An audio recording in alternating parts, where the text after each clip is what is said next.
Élection présidentielle 2025 en Côte d'Ivoire. Alassane Ouattara triomphe avec 89,77% des voix. Le scrutin présidentiel ivoirien a livré son verdict provisoire, confirmant la nette réélection du président sortant Alassane Ouattara. Candidat du Rassemblement des Oufouettistes pour la démocratie et la paix RAIDP, il s'impose avec un score écrasant de 89,77% des suffrages exprimés. L'annonce des résultats officiels a été faite par le président de la commission électorale indépendante Ibrahim Koulibaly Kubiet le lundi 27 octobre 2025. On l'écoute. Article 1er. Le recensement général des votes sur l'ensemble du territoire national et à l'étranger donne les résultats suivants. Inscrits 8 568 456. Votants 4 292 474. Taux de participation 50,10%.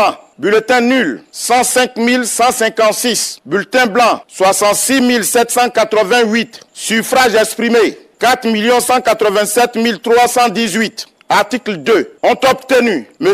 Alassane Ouattara 3 759 030 voix, soit 89,77% des suffrages exprimés. Madame Eive Simone, épouse Gbagbo, 101 238 voix, soit 2,42% des suffrages exprimés. Madame Lagou Adjoua Henriette, 48 261 voix, soit 1,15% des suffrages exprimés. Monsieur Bion Jean-Louis Eugène, 129 493 voix, soit 3,09% des suffrages exprimés. Monsieur Domelo Séné Awa Jacob, 82 508 voix, soit 1,97% des suffrages exprimés. Article 3. Est déclaré provisoirement élu au premier tour Monsieur Alassane Ouattara avec 89,77% des suffrages exprimés. Article 4. Tout candidat peut présenter par requête écrite adressée à la présidente du Conseil constitutionnel une réclamation concernant la régularité du scrutin ou son dépouillement dans les 5 jours francs qui suivent la proclamation des résultats provisoires. Malgré un contexte marqué par des tensions dans certaines localités du pays, le taux de participation à cette élection du 25 octobre s'élève à 50,10%.